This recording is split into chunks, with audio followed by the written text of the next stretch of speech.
โมตัสสะภะคะวะโตอะระหะโตสัมมาสัมพุทธัสสะนะโมตัสสะภะคะวะโตอะระหะโตสัมมาสัมพุทธัสสะนะโมตัสสะภะคะวะโตอะระหะโตสัมมาสัมพุทธัสสะพุทธังสรณังคัจฉามิ พุทธังสรณังคัจฉามิธัมมังสรณังคัจฉามิธัมมังสรณังคัจฉามิสังฆังสรณังคัจฉามิสังฆังสรณังคัจฉามิทุติยัมปิพุทธังสรณังคัจฉามิทุติยัมปิพุทธังสรณังคัจฉามิทุติยัมปิธัมมังสรณังคัจฉามิทุติยัมปิธัมมังสรณังคัจฉามิทุติยัมปิสังฆังสรณังคัจฉามิทุติยัมปิสังฆังสรณังคัจฉามิตติยัมปิพุทธังสรณังคัจฉามิตติยัมปิพุทธังสรณังคัจฉามิตติยัมปิธัมมัง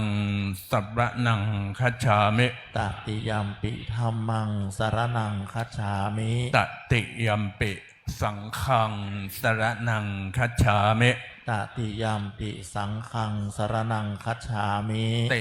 สรณะขมนังเนเทตังอามะพันเตปานาติปาตาเวรมณีสิกขาปะทังสมาธิยามิปานาติปาตาเวระมณีสิกขาปะทังสมาธิยามิอะทินนาทานาเวรมณีสิกขาปะทังสมาธิยามิอะทินนาทานาเวระมณีสิกขาปะทังสมาธิยามิกาเมสุมิจฉาจาราเวรมณี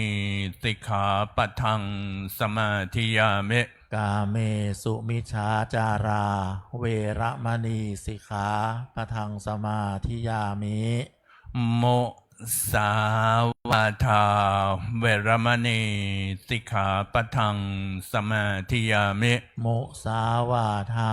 เวระมณีสิกขาปะทังสมาธิยามิสุราเมรยมัชฌะปมาทฐานาเวรมณีสิกขาปะทังสมาธิยามิสุราเมรยะมัชฌปมาทฐานาเวระมณีสิกขาปะทังสมาธิยามิอิมานิ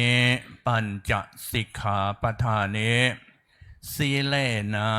สุขติงยันเตสาธุสีเลนะโภคะสัมปทาสาธุสีเลนะนิโพติงยันติตัสสมาสีลังวิโสทะเย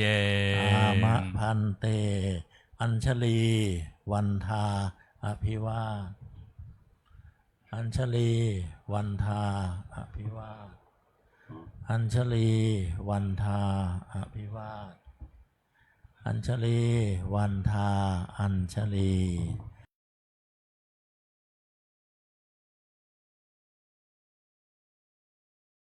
แต่บันทึกภาพถ่ายรูปเตรียมพร้อมนะครับนะนาคทั้งสอง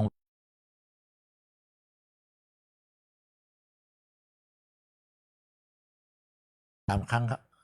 นาคกับพ่อกับแม่อัญชลีพร้อมกันนะครับ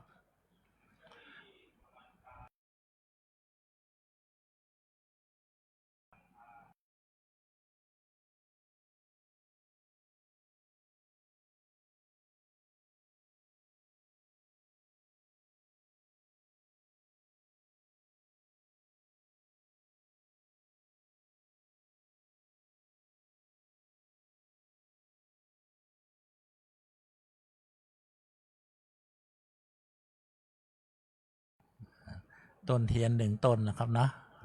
มอบให้นาคนะครับกับนาคทั้งสองได้ผ้าไตรต้นเทียนแล้วหันหน้าครับเดินเข้ามาหาพระอุปชาเลยครับเดินเข้าไปที่พรมแดงๆเลยนะครับนะคุณพ่อคุณแม่เจิญนั่งรอหันก่อนนะครับเนาะยังบัดแล้วเตื้อยังเหลือต้นเทียนกับบาทที่จะต้องถวายในขั้นตอนต่อไปนะครับ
บัดนี้เธอได้นำผ้ากาสายะ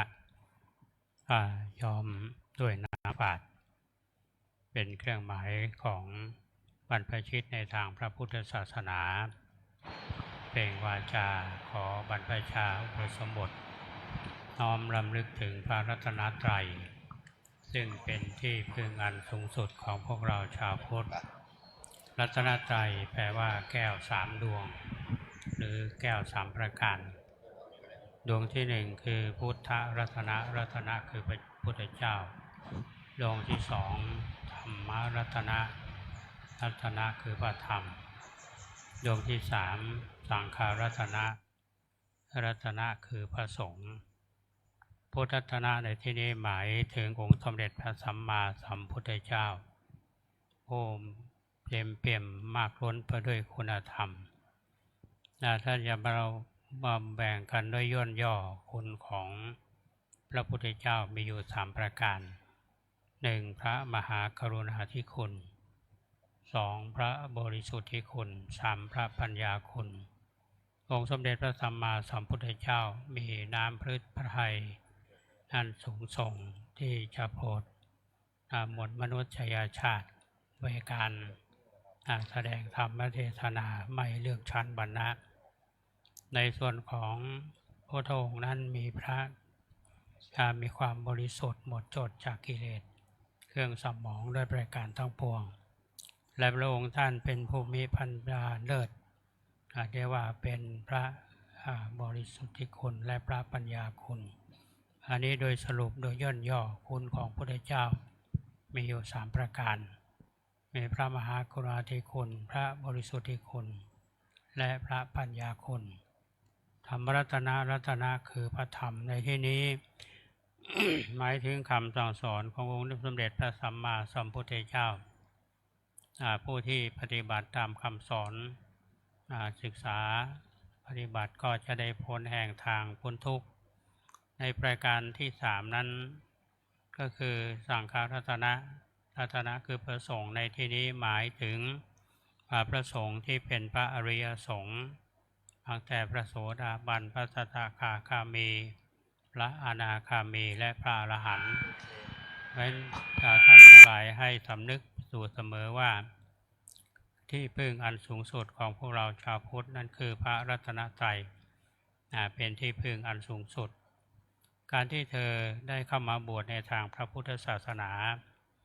นั้นโบราณอาจารย์ท่านได้กล่าวสอนเอาไว้ว่าเราจะต้องพิจารณาในเรื่องร่างกายของเราเป็นอารมณ์ให้พิจารณาถึง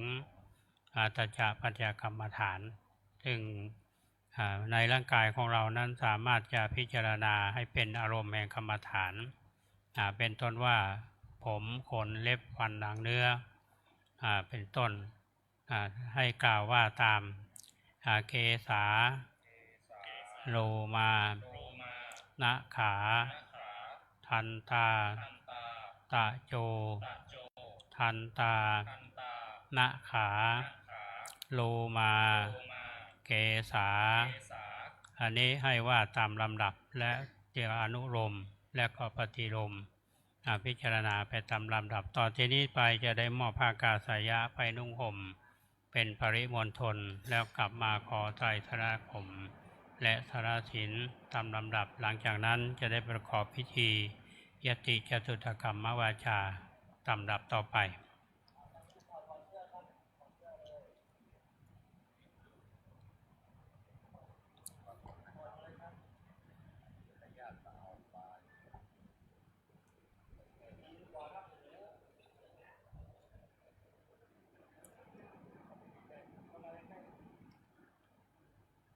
พิธีกรรมในการบวชนาคคือเป็นสามเณรเป็นพระสงฆ์องค์เจ้าจะว่าไปแล้วก็อัศจรรย์เหมือนกันนะครับเนาะก็หมายความว่านับจากเวลานี้เป็นต้นไปคำว่าคฤหัสถ์คนบ้านนายนั้นนายนี้ท่านที่หนึ่งรูปที่คนที่หนึ่งคนที่สองอย่างนี้เป็นต้นนะครับเนาะชื่อนั้นชื่อนี้หรือว่าความเป็นคนบ้านก็จะหายหมดเสี่ยงไปกลางอุโบสถแห่งนี้นะครับนะเดี๋ยวปีกมาแถมคำว่ามีละคำว่านายคำว่าคฤหัสถ์คนบ้าน มาแถมกรรมก็จะเป็นท่านองค์นั้นท่านองค์นี้พระคุณเจ้ารูปที่หนึ่งพระคุณเจ้ารูปที่สองนี่เป็นต้นนะครับเนาะเหมือนการเกิดใหม่แถมครั้งหนึ่งในเพศของบรรพชิตนะครับยังได้ก็ตามนะครับเนาะในช่วงเวลาตีหน้ากำลังไปเปลี่ยนชุดออกเป็นผ้ากาสาวพัดผ้าเหลืองผ้าจีวรจะขออนุญาตนำพาเอาบุญกุศลบอกบุญศรัทธาด้วยนะครับเนะช่วงนี้มันเป็นช่วงกฐินออกพรรษานะครับเนาะท่านเจ้าอาวาสท่านเจ้าคุณภาวนาหลวงพ่อเฮาเดินทางไปปริวาสก็สั่งเอาไว้ว่าวันนี้อาตมาบได้อยู่บวชพระสงฆ์องค์เจ้าถ้ามีคณะศรัทธาญาติโยมปอมีมาพ้องก็บอกบุญเปิ้นเตเนอร์ตามหน้าบุญก็แล้วกันก็ขออนุญาตนำพาเอาบุญกุศลเกี่ยวกับกฐินที่ลำปางบ้านไหลหินนะครับเนาะเป็นที่พักสงฆ์ของที่ธรณีสงฆ์ของสาขาวัดลำเปิงของเฮาซึ่งตอนนี้เจ้าอาวาสอยู่ที่หั่นกำลังจะทอดกฐินสามัคคีวันที่26นี่นะครับเนาะเวลา 10:39 นาทีถ้าคณะศรัทธาไปได้ก็ไปนะครับเนอะจากที่นี่ไปก็ประมาณเกือบ2 ชั่วโมงหนทางดินแดงเข้าป่าไป7 กิโลอำเภอเกาะคาบ้านไหลหินนะแต่ว่าถ้าไม่ได้ไปก็เป็นอย่างนะครับเนาะเชิญคณะศรัทธาร่วมบุญตามหน้าบุญก็แล้วกันนะครับนะก็เดี๋ยวผมจะขออนุญาตเดินแจกให้ศรัทธานะครับนะตำบลในปอแจกกันนะปั่นกันไปนะคนละ2นะครับนะกฐินบ้านไหลหินนะครับนะตามหน้าบุญก็แล้วกันนะครับเนาะก็เดี๋ยวไผ่เสร็จแล้วก็เอาฮือผมมาลูนนะครับนะทางลุ่มนี่ขออนุญาตเดินแจกนะครับนะแม่จะร่วมบุญกฐินครับเจ้าอาวาสก็เดินนะครับนะครับอะไรลำปางนะบ้านไหลหินนะครับเนาะครับผมสาธุครับตามหน้าบุญหน้าที่กัจจเปตะนะครับนะหน้ากฐินหน้าบุญกฐินอยู่เย็นเป็นสุขเพราะบุญอันเกิดจากการรักษาศีลแล้วก็ครับนะมีกินมีใจก็เพราะว่าบุญด้วยการฮือตานได้พบปะกับพระนิพพานก็ต้องเจริญภาวนามันๆนะครับเนอะเดี๋ยวก็จะได้พบปะกับพระนิพพานเองนะครับเนาะ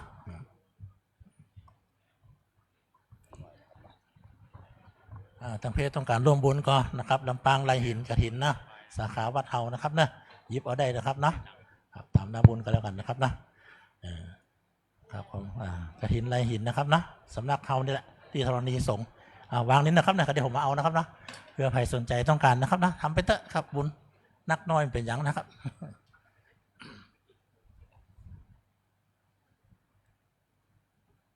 ปากกาก็มีให้นะครับนะถ้าต้องเขียนปากกาไม่ในสูงนะครับนะปากกาอยู่ในสลุง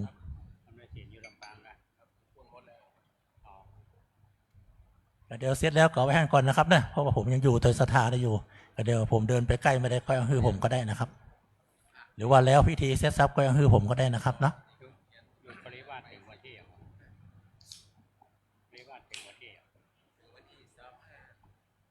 แล้วรับกฐิน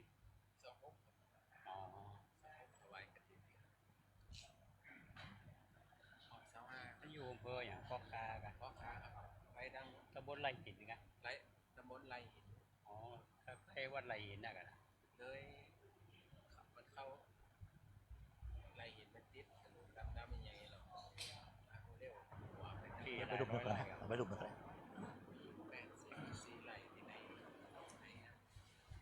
สำหรับชุดขาวชุดหนักคณะศรัทธาถ้าสะดวกเอาไปซักที่บ้านก็เอาไปซักทำความสะอาดก็เอามาคืนวันรุ่นนะครับเนอะแต่ถ้าบัตรสะดวกจะเอาไปบ้านอยู่ไกลฝากไปให้ทุกเจ้าไปซักกันเองเถอะเอาคืนสำนักงานสงฆ์ก็ได้เหมือนกันนะครับเนาะทำบุญก้าซักผ้าเพื่อนเห็นนะครับเนอะหยอดตู้ไปกันแล้วกันนะครับชุดขาวชุดหนักนะอันนี้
าธุครับ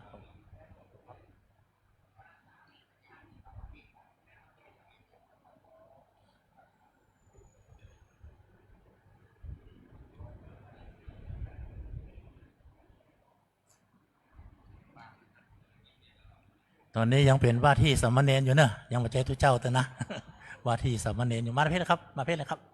มานั่งประจำหน้านะหันหน้ามาด้านเพศนะครับนั่งคุกเข่านะครับนะช่างภาพตากล้องเตรียมพร้อมเนอะมาตั้งเพศถ่ายรูปขั้นตอนพิธีการมอบบาตรกับต้นเทียนให้กับว่าที่สามเณรว่าที่สามเณรผ้ารับประเคนออกจากอกผ้ารับประเคนปูภาพเกิ่งนึงนะครับเนาะภาพเกิ่งนึงเนอะแล้วก็ปูเอาไว้นะครับคุณพ่อคุณแม่ยกบาตรถวายท่านนะครับปูก็พื้นนะฮะปูก็พื้นนะครับเนาะครับยกบาตรถวายท่านนะวางบนที่ผมบอกตะกี้นะครับนะช่วยกันยกต้นเทียนทั้งสองต้นมอบเพื่อท่านนะครับต้นเทียนวางที่ชายผ้านะครับจากนั้นว่าที่สามเณรช่วยเหลือตัวเองย้ายบาตรออกครับย้ายต้นเทียนออกเก็บผ้าและประเคนพับดีๆไว้ที่อกตามเดิมนะครับเนาะพับดีๆนะจากนั้นใช้แขนทั้งสองข้างอุ้มเอาบาตรมือซ้ายขวาจับเอาต้นเทียนข้างละ1 ต้น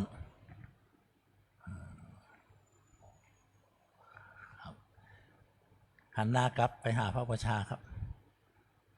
เดินเข้าไปเลยนะครับเนี่ยเอาดอกไม้ไปตัวเอาไปได้ก่อนก็ยุบเพื่อกำยุบเพื่อกำครับกำไปก็ได้เอาได้ก่อนครับ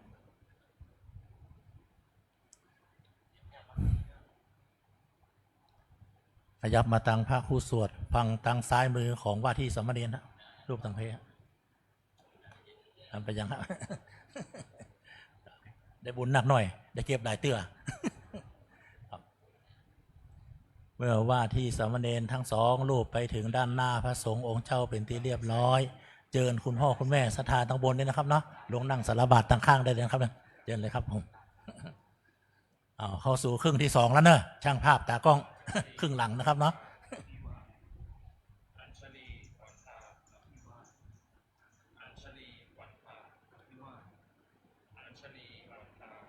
แม่ค่อยๆมาเนอะค่อยๆมาเจ็บเข่าลงบันไดพัฒนาศิลป์อาหังพันเตสารณะสีลังยาจามิทุติยัมปิอาหังพันเตสารณะสีลังยาจามิตติยัมปิอาหังพันเตสารณะสีลังยาจามินะโมตัสสะภะคะวะโตอะระหะโตสัมมาสัมพุทธัสสะนะโมตัสสะภะคะวะโตอะระหะโตสัมมาสัมพุทธัสสะนะโมตัสสะภะคะวะโตอะระหะโตสัมมาสัมพุทธัสสะนะโมตัสสะภะคะวะโตอะระหะโตสัมมาสัมพุทธัสสะนะโมตัสสะภะคะวะโตอะระหะโตสัมมาสัมพุทธัสสะนะโมตัสสะภะคะวะโตอะระหะโตสัมมาสัมพุทธัสสะยะมหังวะทามิตังวะเทหิ อามะพันเตพุทธังสารนังคัจฉามิ พุทธังสารนังคัจฉามิธัมมังสารนังคัจฉามิ ธัมมังสารนังคัจฉามิสังฆังสารนังคัจฉามิสังฆังสารนังคัจฉามิทุติยัมปิพุทธังสารนังคัจฉามิทุติยัมปิพุทธังสารนังคัจฉามิทุติยัมปิธัมมังสารนังคัจฉามิทุติยัมปิธัมมังสารนังคัจฉามิทุติยัมปิสังฆังสารนังคัจฉามิทุติยัมปิสังฆังสารนังคัจฉามิตติยัมปิพุทธังสารนังคัจฉามิตติยัมปิพุทธังสารนังคัจฉามิตติยัมปิธัมมังสารนังคัจฉามิตติยัมปิธัมมังสารนังคัจฉามิตติยัมปิสังฆังสารนังคัจฉามิตติยัมปิสังฆังสารนังคัจฉามิติสรณะคัมนังนิธิตังอามะพันเตปานาติปาตาเวรมณีปานาติปาตาเวรมณีอทินนาทานาเวรมณีอทินนาทานาเวรมณีอภรมจริยาเวรมณีธรรมจริยาเวรมณีมุสาวาทาเวรมณีมุสาวาทาเวรมณีสุราเมรยมัชฌปมาทฐานาเวรมณีสุราเมรยมัชฌปมาทฐานาเวรมณี วิกาละโภชนาเวรมณี วิกาลโภชนาเวรมณี นัจจะคีตวาทิตวิสุกะทัสนาเวรมณี นัจจคีตวาทิตวิสุกะทัสนาเวรมณี มาลาคันทะวิเลปนะธารณะมันดะนะวิภูสนัฏฐานาเวรมณี มาลาคันทะวิเลปนะธารณะมันดนะวิภูสนฐานาเวรมณี อุจจาสยนะมหาสยนาเวรมณี อุจจาสยนะมหาสยนาเวรมณี ชาตะรูปรชตะปฏิคหนาเวรมณี ชาตะรูปราชตะปฏิฆหนาเวรมณี อิมานิทัสสะสิกขาปทานิสมาธิยามิ อิมานิทัสสะสิกขาปทานิสมาธิยามิอิมานิทัสสะสิกขาปทานิสมาธิยามิอิมานิทัสสะสิกขาปทานิสมาธิยามิ อัญชลีวันทาอภิวาท อัญชลีวันทาอภิวาท อัญชลีวันทาอภิวาท อัญชลีวันทาอัญชลี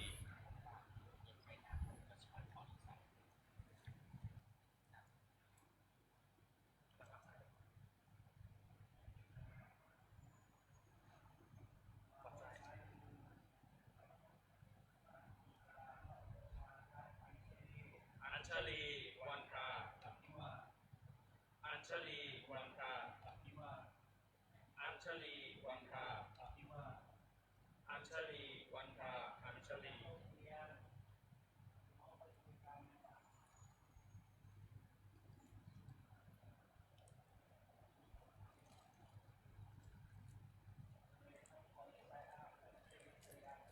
อหังพันเตนิสยังยาจามิทุติยัมปิอหังพันเตนิสยังยาจามิตติยัมปิอหังพันเตนิสยังยาจามิอุปชายโยเมพันเตโหหิอุปชายโยเมพันเตโหหิอุปชายโยเมพันเตโหหิ ปฏิรูปัง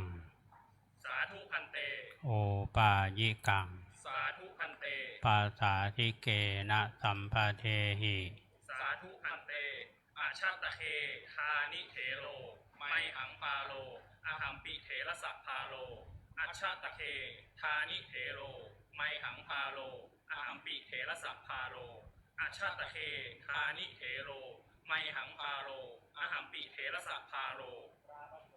อัญชลีวันทาอภิวาท อัญชลีวันทาอภิวาท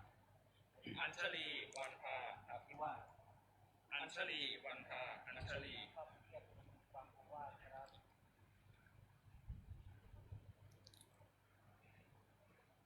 บัดนี้เธอดำได้เข้ามาขอนิสัย ขออยู่ด้วยขอเราเป็นพระอุปชายะ อุปชายะแปลว่าเป็นผู้เข้าไปเพ่งโดยตลอดโดยพิจารณา เห็นสมควรหรือไม่เห็นสมควร ที่จะรับเธอเข้าหมู่สงฆ์ได้พิจารณาเห็นสมควรจึงรับว่าปฏิรูปัง โอปายิกังภาษาทิเกนะสัมปะเทหิ และได้กล่าวคำรับซึ่งกันและกันที่กล่าวว่าอัจฉตะเคธานิเถโร เป็นต้นแปลว่าตั้งแต่วันนี้เป็นต้นไปพระเถระเป็นภาระของข้าพเจ้าข้าพเจ้าเป็นภาระของพระเถระเราอาจจะมีตยาศัยซึ่งกันดุจบิดากับบุตรตอนนี้ไปพระสงฆ์ถ้าจะได้ยกเธอขึ้นสู่อุปสมบทกรรมการสวดได้ยติจตุกรรมวาจาถ้าหากว่าพระกรรมวาจาได้ถามถึงชื่อว่ากินนโมสิแปลว่าเธอชื่ออะไรก็จงตอบว่าอหังพันเตกิติปัญโยนามะอหังพันเตอาจาระธัมโมนามะหากถามถึงนามพระอุปชาว่าโกนามะเตอุปชโยแปลว่าอุปชยะของเธอชื่ออะไรก็จงตอบว่าอุปชโยเมพันเตอายสมาสิรินทโรนามะตอนนี้ไปจะได้บอกบาทเพื่อใช้ในกิจอธิษฐานตามลำดับต่อไปวันจันทร์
นา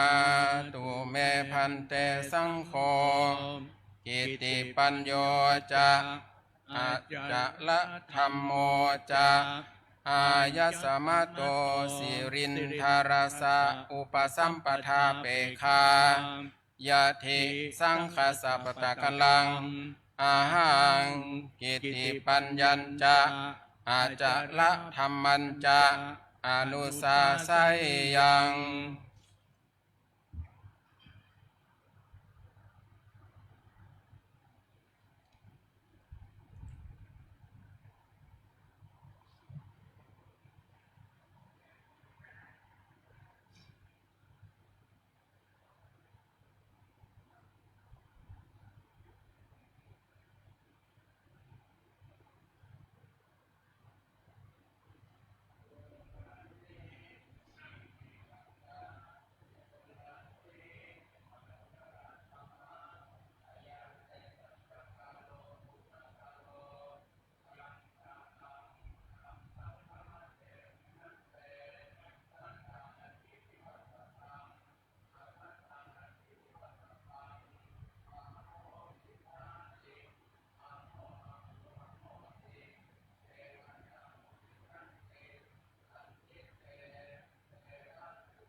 สุนาตุเมพันเตสังโฆกิติปัญโยจะอาจาละธรรมโมจะอายสมะโตสิรินทารสะอุปสัมปทาเปคาอนุสิทธาเตมยายะทิสังคสัปปตะกลังกิติปัญโยจะอาจาละธรรมโมจะอาคัจฉัยยุงอาคัจฉทะเข้ามา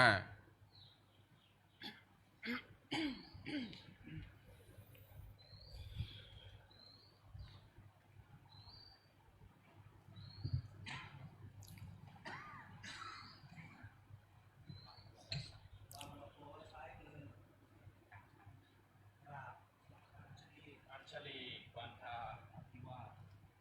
อัญชลีวันทาอภิวาทอัญชลีวันทาอภิวาทอัญชลีวันทาอัญชลี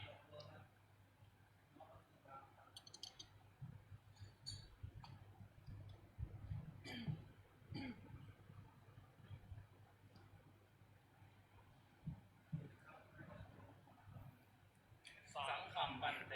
อุปสัมปทังยาจามะอุลลุมปตุโนทันเตสังโฆอนุกัมปังอุปาทายะ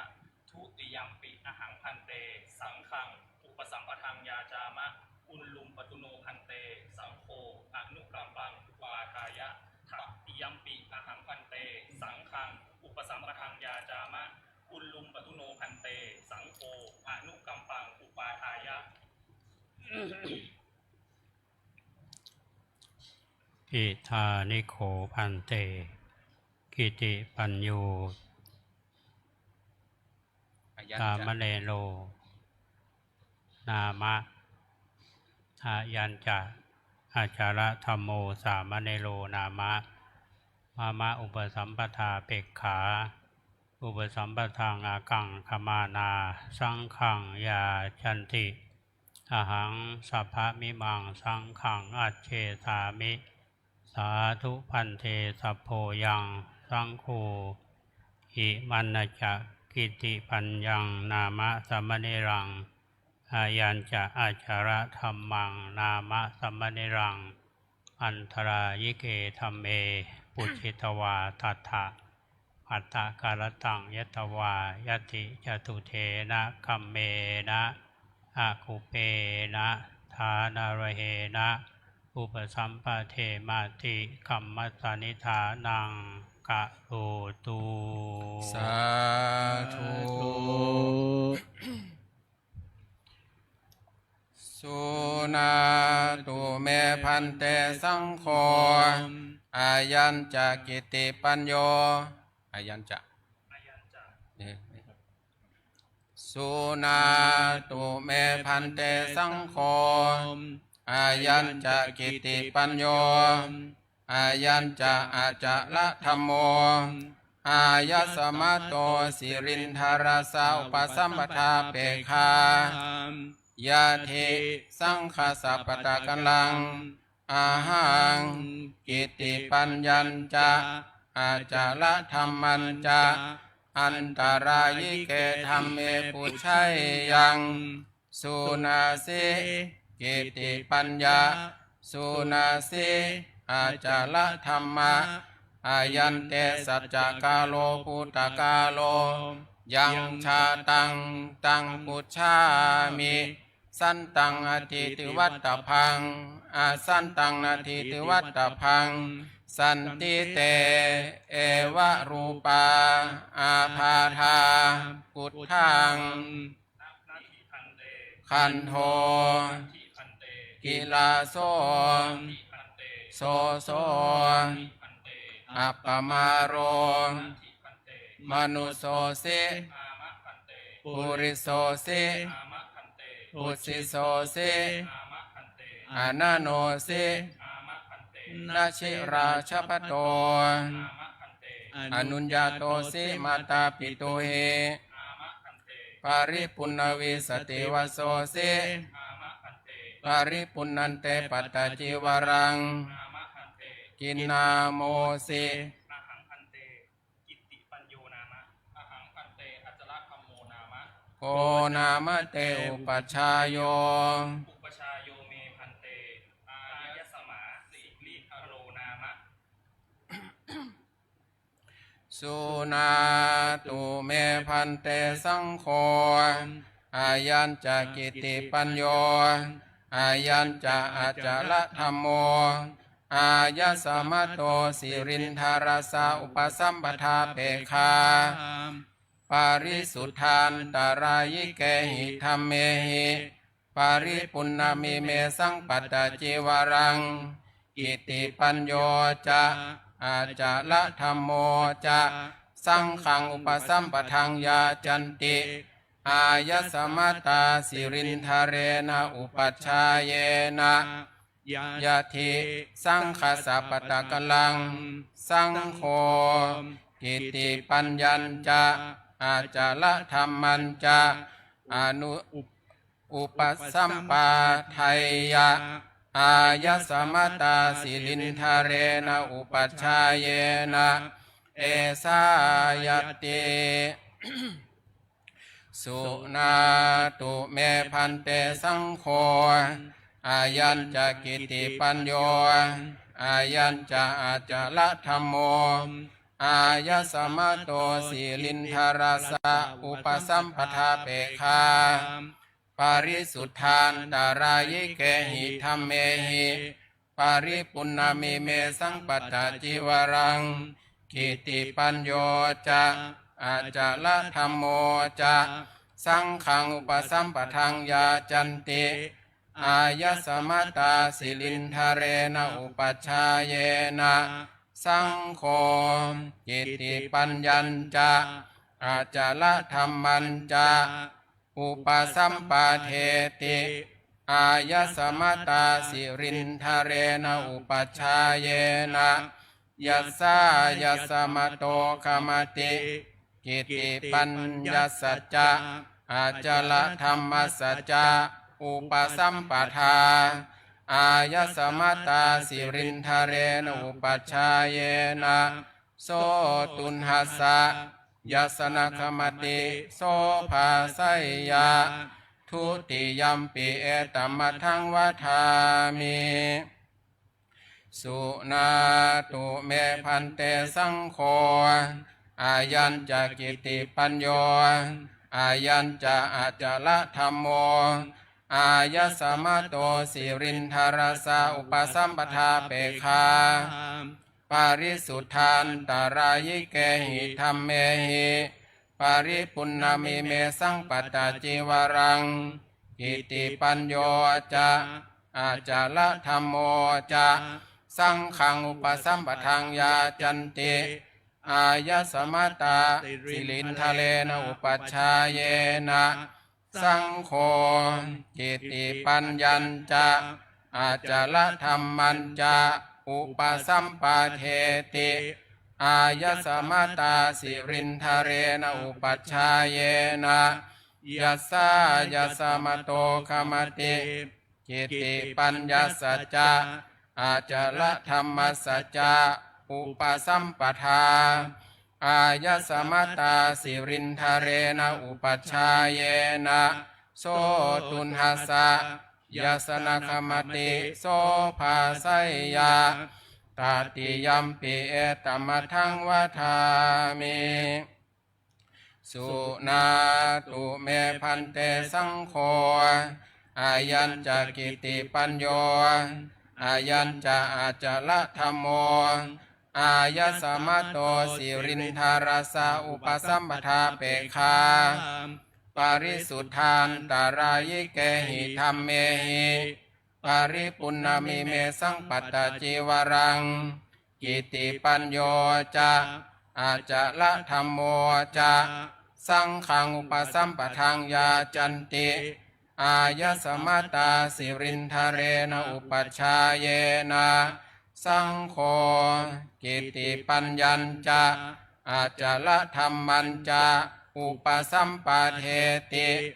อายสมตาสิรินทะเรนะอุปัชฌาเยนะยัสสายัสสมโตคมติกิติปัญญสัจจะอาจาระธรรมสัจจะอุปสัมปทา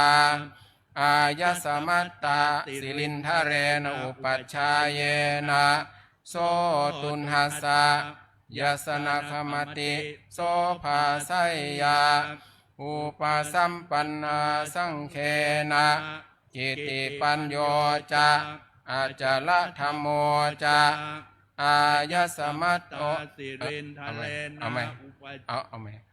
อายสมตาสิรินทะเรนะอุปัชฌาเยนะคมติสังคสะตัสมาตุนหิเอวะเมตังทารยามิทับสามคนวันทาอภิวาทอัญชลีวันทาอภิวาทอัญชลีวันทาอภิวาทอัญชลีวันทาอัญชลี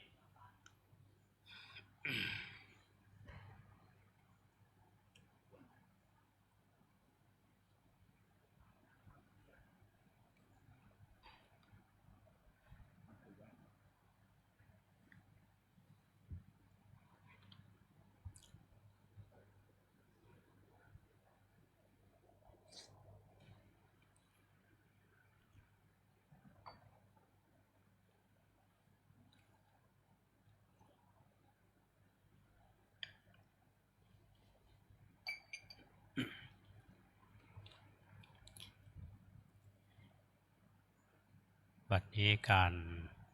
บรรพชาอุปสมบทโดยยัตติจตุตกรรมวาจาก็เสร็จสิ้นเรียบร้อยแล้ว วันนี้เรามีสมาชิกใหม่เพิ่มขึ้นมาอีก2 ท่าน ค ก็คือท่านกิติปัญโยภิกขุในความหมายของนามฉายาให้ความหมายว่าผู้มีปัญญาเป็นเกียรติและท่านอาจารธรรมโมภิกขุในความหมายของอุปชาหมายถึงผู้ที่มีธรรมอันไม่หวั่นไหวหลังจากที่สำเร็จเป็นภิกษุในทางพระพุทธศาสนาเมื่อเวลา 13 นาฬิกากับ 56 นาทีองค์สมเด็จพระสัมมาสัมพุทธเจ้าท่านได้ทรงอนุญาตให้บอกอนุศาสตร์8 อย่างซึ่งเป็นหลักแห่งการปฏิบัติที่สำคัญอนุศาสตร์มี 8 อย่างนิสัย 4และอักขรณิกิจ 4คือมีข้อที่ทรงอนุญาตและทรงห้ามนิสัย 4 1 เที่ยวบิณฑบาต 2 นุ่งห่มผ้าบางสกุล 3 อยู่โคนไม้ 4 ฉันยาดองน้ำมดเน่าอันนี้เป็นข้อที่ทรงอนุญาตก็ยึดถือปฏิบัติกันมาอย่างต่อเนื่องส่วนอาการณิยกิจคือกิจที่ไม่ควรทำก็มีอยู่ 4 อย่างเช่นเดียวกันคือ 1. เสพเมถุนหรือการมีเพศสัมพันธ์ 2. ลักทรัพย์ 3. ฆ่าสัตว์ 4. อุตริมนุสธรรมที่ไม่มีในตนทั้งหมดนี้พระใหม่หรือนวากาภิกษุเมื่อสำเร็จเป็นภิกษุแล้วก็ต้องบอกอนุศาสตร์เพื่อเป็นแนวแห่งการปฏิบัติและให้เกิดความเข้าใจอย่างถูกต้องต่อไปนี้จะได้บอกอนุศาสตร์เป็นพระบาลีซึ่งมีความหมายโดยสรุปดังที่กล่าวแล้ว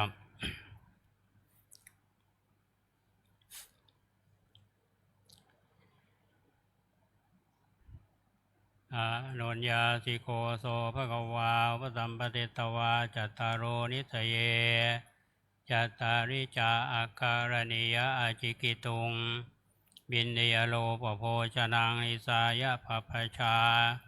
ตัทธาโวยาวจิวังอุตาหุกรณิโยอติเรกราโภสังฆาภัตตังอุเทสาภัตตังนิมันตนังสลกาภัตตังอุโปสถิกังปาติกังวังสกุระจีวรังนิสายะภัพพชาตัทธาโวยาวจิวังอุสาหุกรณิโยอติเรกราโภโคมังกปาสิกังโคไสยังกัมพลังสานังพังคังรุกะมุราเสนาสนังนิสายะภัพพชาตัทธาโวยาวจิวังอุสาหุกรณิโยอติเรกราโภวิหารโรอัตถโยโกหัมมิยังคูหา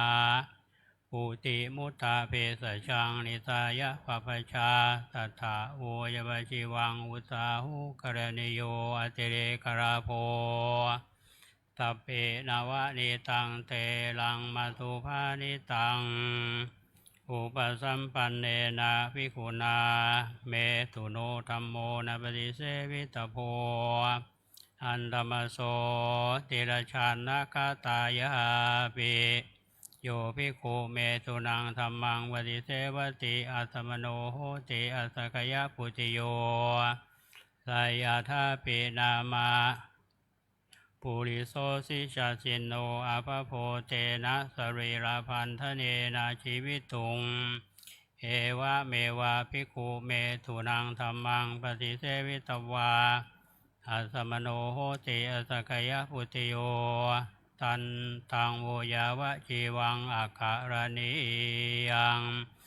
อุปสัมปันเนนะภิกขุนาอาทินังทยสังฆทังนะอาทัตถพัง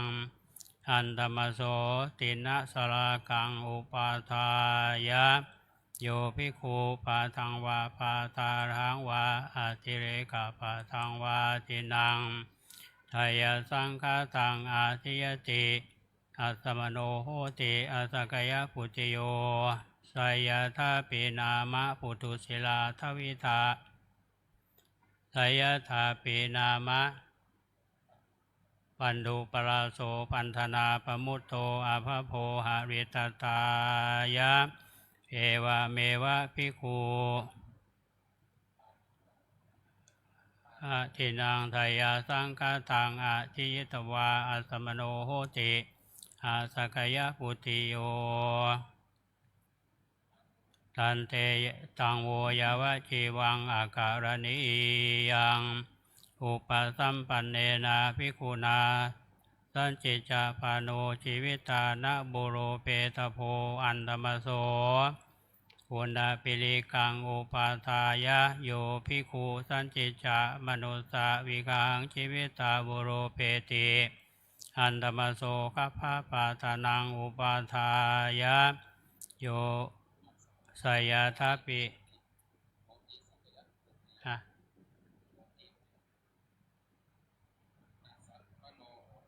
สมโนโหติอสกยปุติโยสยทัพปินามาปุตุสิลาทวิทาปินนาอปฏิสันธิกาโหติ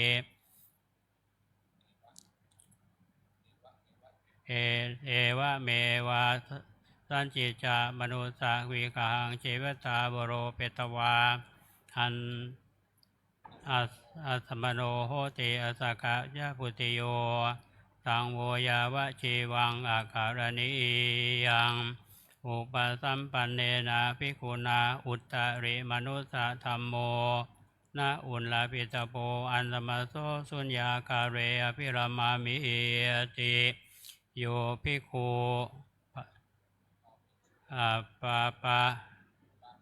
ปาปิโช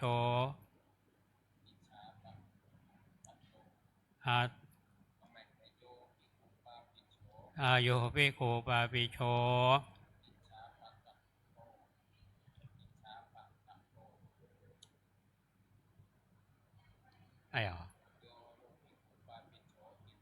อิจฉาปะกะโตอาสันตังอาภูตังอุตตริมนุสสธรรมังอุลปิตวาอาสมโนโหติอสกยปุติโยตังโวยะสยถาปินามาตาโรมัตถกัจฉิโนอาภโพปุณณวิรุณหิยาเอวะเบวาภิกขุปาปิโชอิจฉาปะกะโตอาสันตังอาภูตังอุตริมนุสสธรรมังอุลปิตวาอาสมโนโหติอสกยปุติโยตังโวยาวะจีวังอาคารานิยันติอเนกปริยาเยนะโคปนาเตนะภควตาชานาตาปัสสตารหัตาสัมมาสัมพุทเทนะสีลังสมาทาขาตังสมาธิสมาทาขาโตปัญญาสมาทาขาตายาวะเทวาตัสสะมัทนิมมัทนัสสะปิปัสสะวินยัสสะอรยสัมมุขาตัสสะวัตถุเวเชตัสสะตัณหาคายสสะวิราคัสสะนิโรธสสะนิพพานัสสะสัจจิกิริยายะตัทธาศิลปริวาพิโตโหติมหาปโรมานิสังโสสมาธิปริภาวิตามาปัญญามานิสังสาปัญญาปริภาวิตังจิตตังสมาเทวาสเวหิวิมุจจติสยติตังกามาสวาภวาสวาวิชาสวาตาสมาติหาโวอิมัสสมิงตถาคตปเวทิเตธรรมวินเยสักขจังอาทิศิลาสิกขาสิกิตภาอาทิจิตตาสิกขาสิกิตภาอาทิปัญญาสิกขาสิกิตภาตถาอัปมาเทนะสัมปะเทตัพพัง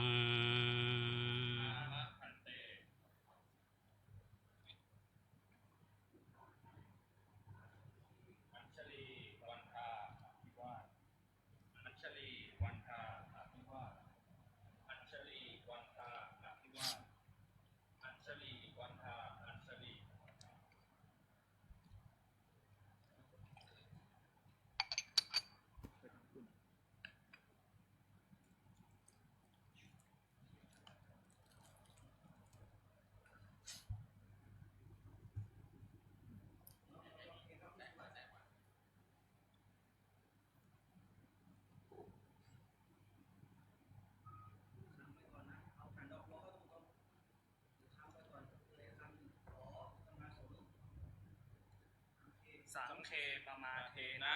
ภวารัตเยนะกตังสัพพังอะปะราคัง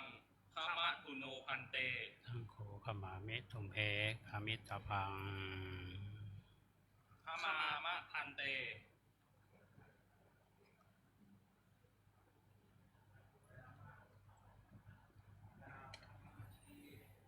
อัญชลีวันทาอภิวาท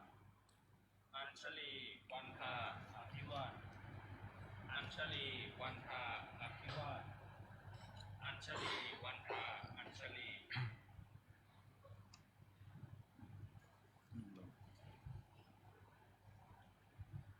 บรรพชาอุปสมบทในลำดับที่180และ181ประจำปีพุทธศักราช2568ฉายาบัตรสัมพุทธัสสะปรินิพพานโตปรังเบื้องหน้าแต่พุทธปรินิพพานพระพุทธศาสนายุคการล่วงแล้วได้ 2,568 พรรษาปัจจุบันสมัยวันที่19เดือนตุลาคมตรงกับวันอาทิตย์แรม12ค่ำเดือน11ปีมะเสงประชุมพระสงฆ์15รูปณพัทธสีมาวัดลำเปิงตะโปธารามอำเภอเมืองจังหวัดเชียงใหม่ พระครูโคสิทธิ์ปริยัตยพรเจ้าอาวาสวัดป่าแดงมหาวิหารเจ้าคณะตำบลสุเทพเขตหนึ่งพระอุปชาพระครูวินัยทรเอ็นจันทร์วัดลำเปิงตะโปธารามพระกัมมวาจาจารย์พระมหาธีรชัยทัตตสิริวัดลำเปิงตะโปธารามพระอนุสาวนาจารย์ให้บรรพชาสมบทแก่สามเณรกิตติศักดิ์วสุนทราอภิรักษ์โดยให้ฉายานามว่าพระกิติปัญโยให้บรรพชาสมบทแก่สามเณรจิรันทนินบุญชัยโดยให้ฉายานามว่าพระอาจารธรรมโมสำเร็จเป็นอุปสัมบันภิกษุในพระพุทธศาสนาสำเร็จความเป็นภิกษุเวลา 13:56 นาทีขอจงเจริญด้วยศีระสุตาธิคุณและทีคายุสุขสิริสวัสดิ์งอกงามไพบูลย์ในพระบวรพุทธศาสนาทุกทิวาราตรีการเทินพระครูโคสิทธิ์ปริยัตยพรพระอุปชา เตอัฏฐลาธาสุขิตาวิรุณหาพุทธศาสเนอโรคาสุขิตาโหทัสสะสัพเพยติภิ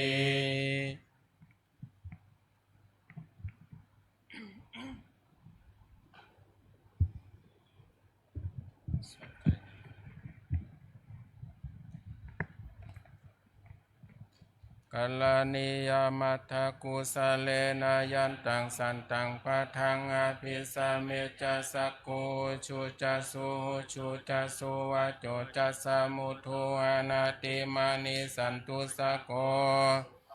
จะปะกิจโจจะสันลาหุกาวุติสันตินดาลิโยจะนิปะโกจะปะคโภกุเลสุอานานุคิโทนาจะขุทังสมาจัก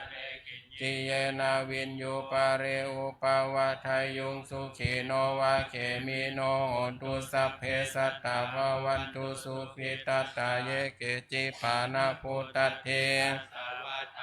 ลาวะนาวะเสสาธิขาวะเยมาหันตาวะมัจจิมาลาสกาอนุกาทุลาทิทาวะเยจะอาจิตตาเยจะทุเรวะสันติอวิทุเลพุตาวะสัมภเวสีวาตัตตานาปโรปารังนิโกเพธามาติมันเยทะกัตตาจีนังกินจิบายาโลสนาปฏิฆาสัญญานัญญามัญญาสัทธุขามิชัยยามาตายาธานิยังพุทธังอายุสาเอกพุทธามานุลักเขวัมปิ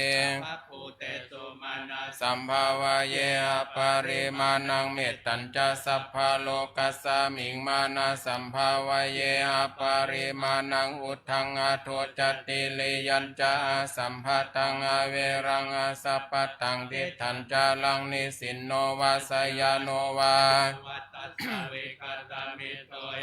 สติงอติตยาพระมเมตังวิหารังอิตมะหุทิตินจานุปะคัมมศีลาวัตสเนนะสัมปันโนกาเมสุวินัยเขทังในชาตุขภัสสยัง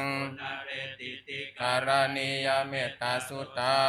งวันทามิพุทธังสัพพะเมวะโทสังฆามาทาเมพันเตวันตามิธัมมังสัพพะเมวะโทสังฆามาทาเมพันเตวันตามิสังฆัง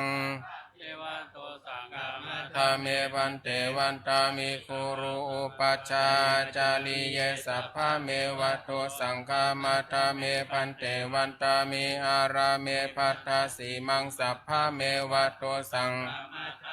พันเตวันตามิ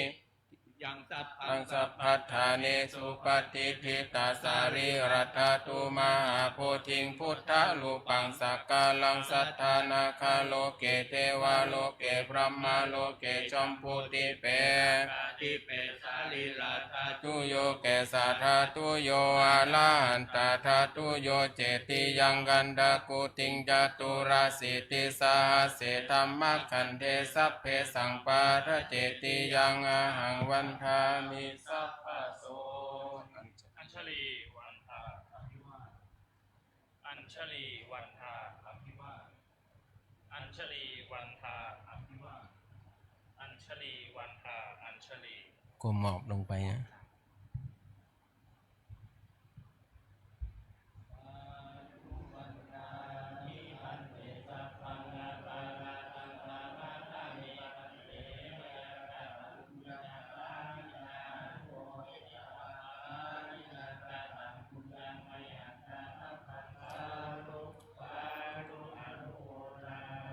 ชัตตารโอธรรมาวัฏันติอายุวันโนสุขังภาลัง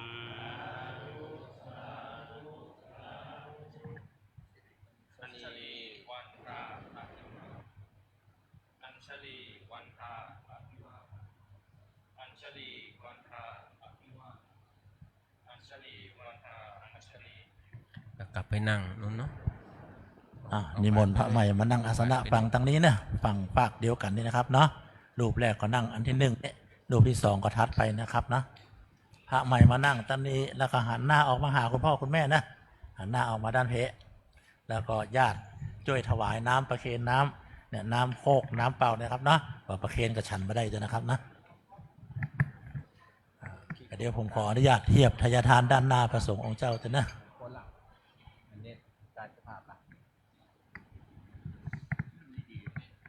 ขอแทรกนิดหนึ่งวันนี้มีเจ้าภาพมาร่วมเป็นใส่ซองถวายพระกับพระใหม่แล้วนะคือคุณโยมสุภาพรกับอาจารย์ปั่นอาทเทพนะท่านอยากมีส่วนร่วมบวชพระกับเรานะก็เลยท่านก็เลยใส่ปัจจัยมาอีกซองเพิ่มเป็นแต่ว่าวันนี้ก็มี3เจ้าภาพเนาะ3เจ้าภาพมีคุณพ่อคุณแม่แล้วก็มีโยมเขาอยากบวชพระนะก็เลยทำบุญร่วมกันมาอนุโมทนาบุญด้วยกับโยมที่มีกุศลศรัทธาที่ไป เป็นเจ้าภาพรวมวันนี้คือคุณโยมสุภาพรกับอาจารย์ปั่นอัฏฐเทพแต่โยมเข้ามาไม่ได้เขาอยู่ที่บ้านอนุโมทนากับพวกเรานะ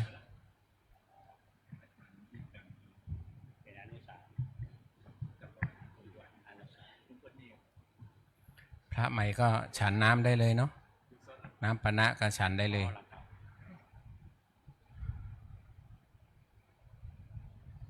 โทษอายุเท่าไรไปดิ7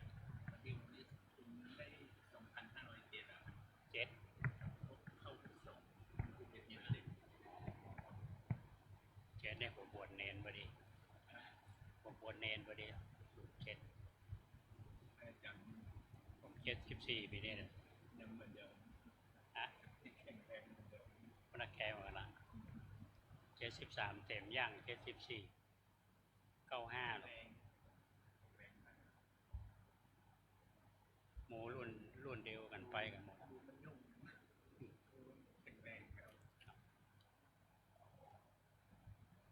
ซุ่มเสียงไปเดี๋ยวนี้ก็เลยเปลี่ยนไปละหูก็เริ่ม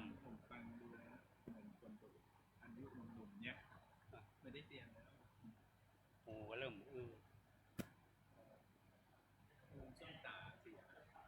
ไปนั่งเก้าอี้นะครับนะนั่งเก้าอี้แดงแล้วเอาซองพระพุทธไปตัวนะครับนะเจ้าภาพที่1เจ้าภาพที่2ท่านละ1คนนะครับเนาะเชิญมานั่งเก้าอี้นะครับนะนั่งเก้าอี้แดงเลยเดี๋ยวผมจะนำเกล่าวคำถวายก่อนนะใช้ตาลังเพ่ง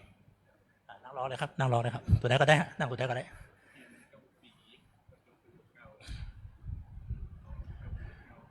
พระใหม่ทั้ง2รูปพร้อมทั้งศรัทธาสาธุชนทุกท่านพนมมือขึ้นนะครับตั้งนะโม3จบพร้อมกันณบัดนี้นะโมตัสสะภะคะวะโตอะระหะโตสัมมา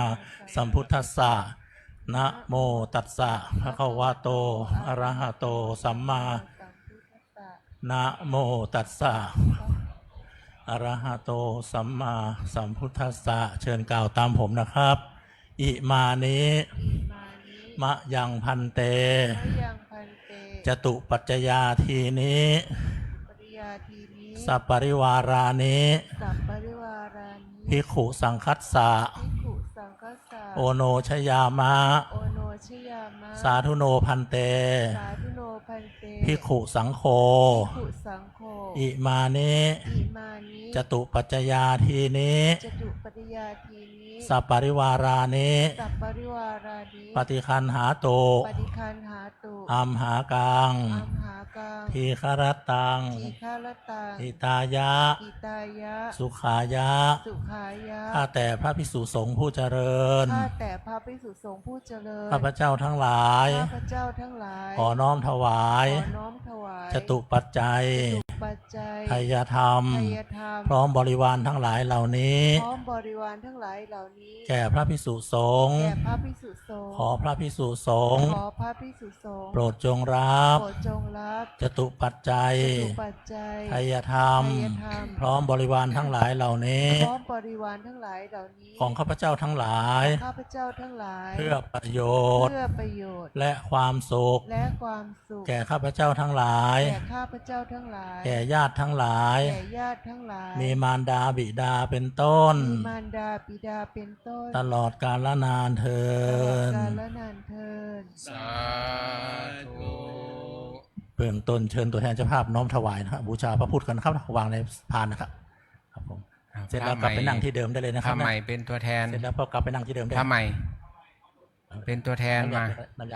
มาถวายอุปชาก่อนพระใหม่มาหาพระประชาทั้ง2รูปนะฮะพร้อมๆกันเลยนะฮะมี3ชุดนะครับถวายพานกลางก่อนนะครับช่วยกันยกพานกลางก่อนประเคนพานก่อนแล้วก็ยกแล้วก็ช่วยกันไป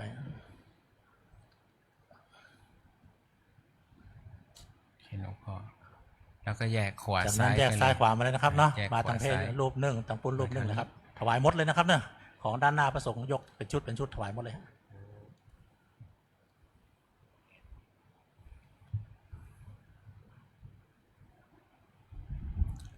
ถ้าไม่ต้องห่วงเนอะที่ถวายนั้นนะเข้าไปในโกดังหมดเป็นนั่งที่เดิมเป็นของใจในครัว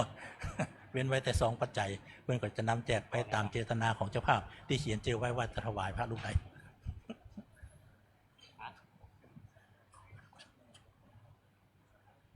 เสร็จแล้วเขามานั่งที่เดิมนะครับถ้าหันหน้าไปด้านพระสงฆ์องค์เจ้านะครับเตรียมชุดน้ำหยาดน้ำกรดเลยนะครับเนาะแล้วเดี๋ยวพระสงฆ์องค์เจ้าจะได้อนุโมทนาคาถาปันปอนทศธาสาธุชนได้กรวดน้ำหยาดน้ำนะครับ พระเทรานุเถระทุกรูปขอเจริญพรญาติโยมทุกท่านวันนี้พวกเราได้มาประกอบกิจกรรมมันเป็นกุศลครั้งสำคัญเราวันนี้ธรรมาภาพได้รับนิมนต์จากพระเดชพระคุณท่านเจ้าคุณเจ้าอาวาสและเจ้าคณะอำเภอเมืองท่านไปปฏิบัติปริวาสที่จังหวัดลำปางก็เหมือนทุกครั้งถ้าท่านมีศาสนกิจมักจะนิมนต์อาตมาภาพมาเป็นพระอุปัชฌาย์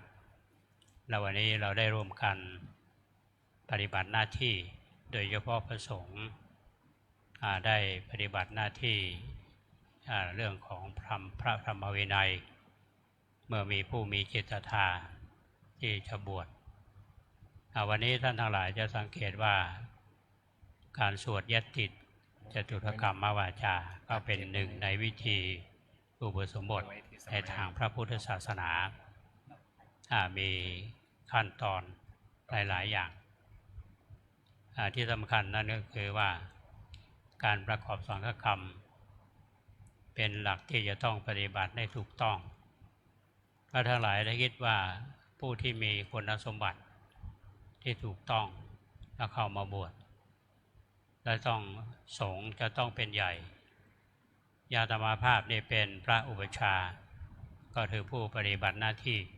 และมีพระกรรมวาจาอาจารย์ทั้งสองท่านเป็นเรียกว่าคู่สวดแล้วก็คารุกสงฆ์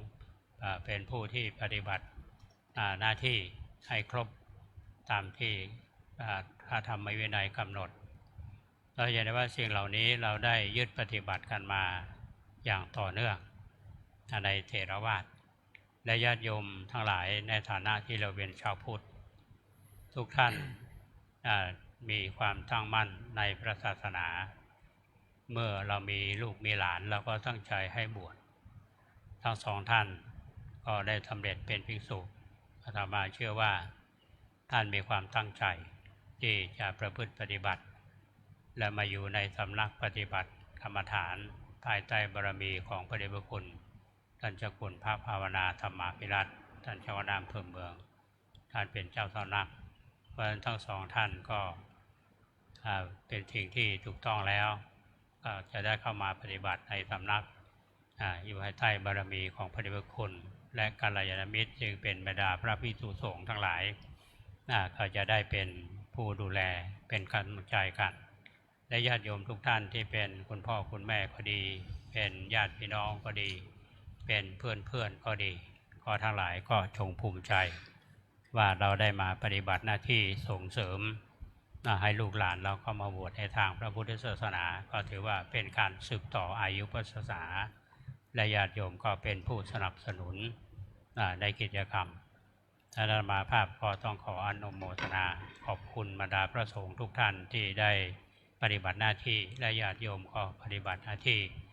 ก็เป็นการขับเคลื่อนหลักของพุทธศาสนาของเราให้ยืนยงต่อไปธรรมาภาพขออ้างเอาคุณพระศรีรัตนตรัยมีคุณขององค์สมเด็จพระสัมมาสัมพุทธเจ้าพระธรรมพระสงฆ์มาพิบาลท่านทั้งหลายและขอให้เจริญในธรรมขององค์สมเด็จพระสัมมาสัมพุทธเจ้ายิ่งขึ้นไปและเจริญไปด้วยอายุวันนะสุขะพละปฏิภาณคุณสารสมบัติธนสารสมบัติสุขสวัสดิ์พิพัฒนมงคลสมบูรณ์ผลผลในสิ่งที่พึงปรารถนาจงทุกประการต่อไปนี้พระสงฆ์จะได้อนุโมทนาขอให้พวกเราได้ตั้งจิตอันเป็นกุศลแผ่บุญแผ่กุศลให้ผู้มีพระคุณด้วยการตรวจน้ำถ้าไม่มีน้ำก็ตรวจในใจพระใหม่ก็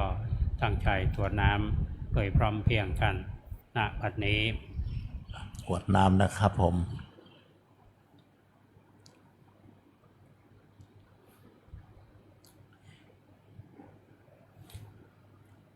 ยะถาวะริวหาปุราปาริปุเรนติสาคารังเอวะเมวะอิโตทินังเปตานังอุปกัปปติอิจิตังปฏิตังตุมหังอิปะเมวะสมิจตุสัพเพปุเรนตุสังกปปาจันโทปนารโสยถามณิโชติละโสยถา สัพพิติโยวิวัชชันตุสัพพะโรโควินาศตุมาเตภวัตวันตรายโยสุขีขายุโกภวะอภิวาทนาสีลิสนิจจังวุธาปจายโนทารโรธรรมาวัฏันติอายุวันโนสุขังภาลังเตอัฏฐลัทธาสุขิตาวิรุณหาพุทธศาสเนคาสุกิตาโหทัสหะสัพเพหิยาติพิเตอัฏฐลัทธาสุกิตาวิรุณหาทัสสะสะเนอโรคาสุกิตาโหทัสหะสัพเพหิยาติพิเตอัฏฐลัทธาสุกิตาวิรุณหาพุทธศาสเนอโรคาสุกิตาโหทัสหะสัพเพหิยาติพิรัตนัตตยานุภาเวนรัตนัตตยเตชะสาธุคารโรคพยาเวราโสกาสัตตุจุปัตถวาอเนกาตรายาปิวินาสันตุเสสะโตชยสิทธิธานังลาภังโสทิภาคายังสุขังพลังสิริอายุจวัตโนจะโพคังวุฒิจะยสวะสัตวาสัจจะอายุจะชิวสิทธิภวันตุเตภวตุสัพพมังรักขันตุสัพพเทวตาสัพพพุทธานุภาเวนัสสัทธาทิภวันตุเตภวตุสัพพมังคลังรักขันตุสัพพเทวตาสัพพธรรมานุภาเวนัสสัทธาโสทิภวันตุเตภวตุสัพพมังคลังรักขันตุสัพพเทวตาสัพพสังฆานุภาเวนัสสัทธาโสทิภวันตุเต อันธรรมยังสาธุกลังกะโลมะเสสาธุสาธุสาธุเจริญศรัทธาสาธุชนทุกท่านเจริญสมาธิกุศลภาวนาเวลาสักครู่นะครับผม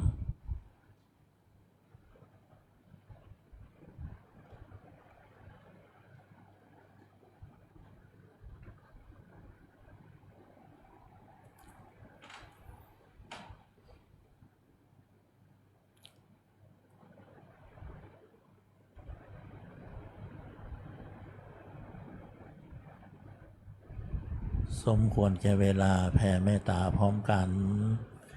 อิตังตานากัมมังนิพพานาปัจจโยโหตุโนนิจจังอิตังศีลากัมมังนิพพานาปัจจโยโหตุโนนิจจังอิตังภาวนากัมมังนิพพานาปัจจโยโหตุโนนิจจังยังกินจิกุสาลังกัตตพังกัมมังสัพเพหิอัมเหหิกาตังโนอานุโมทันโตโสนันโตบนโตเยเทวาอัสสะฐานเนอาทิคาตาทิคายุกาโหนตุสัพพะสัตตาสุขีอัตตานังปาริหารันตุมาตาสุขีตาโหนตุทุกขาปะมุจจันสัพเพยาตากาสุขีตาโหนตุทุกขาจันตุสัพเพอายาตากาสุขีตาโหนตุทุกขามุจจันตุสัพเพปิสาสัพเพยาคาเปตาสุขีตาโหนตุทุกขาปามุจจันตุสัพเพนักขัตตาสุขีตาตุทุกขาปามุจจันตุสัพเพเทวาสุขีตาโหนตุปามุจจันตุสัพเพอาจาริโยปัจฉายาสุขีตาโหนตุทุกขาจันตุสัพพาสัมปติโยชามิชันตุโวเจริญศรัทธาสาธุชนทุกท่านวันทาน้อยขอสุมาพระอุปชาพระสงฆ์องค์เจ้านะครับสาธุวันตาเมพันเตสัพพังอาปะกาทังคามาทามิพันเตมายากาตังปุญญังสามินะอนุโมทิตาพังสามินะกาตังปุญญังไมหังทาตาพังสาธุสาธุอนุโมทามิ ยัตตาโรธรรมาวัฏันติอายุวันโนสุขังภะลัง สาธุสาธุสาธุเนื่องจากว่าพระอุปัชฌาย์จำเป็นจะต้องเดินทางกลับวัดป่าแดงมหาวิหารเพราะฉะนั้นพระใหม่พร้อมศรัทธาสาธุชนทุกท่านกราบพระอุปัชฌาย์พร้อมกัน3 ครั้งนะครับอัญชลีวันทาอภิวาทอัญชลีวันทาอภิวาทอัญชลี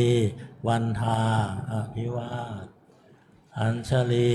วันทาอัญชลี10 นิ้วไวสาน้อมส่งพระประชาเดินทางกลับวัดป่าแดงครับผมเนื่องจากว่ากิจกรรมของเฮายังบ่แล้วเตือนนะครับเนาะสำหรับตะกร้าฉลอมงามๆน้อยๆเนี่ยนะหลายๆอันนะหิ้วมาได้นะครับเนอะถ้าหิ้วละคงจะฉันบะอร่อยแน่ เพราะว่าข้าวสารมันจะลุดตกนะครับหูบ่ค่อยแข็งแรงนี่มนต์อุ้มหมดนะครับนะ นี่มนต์อุ้มเอาปิกของ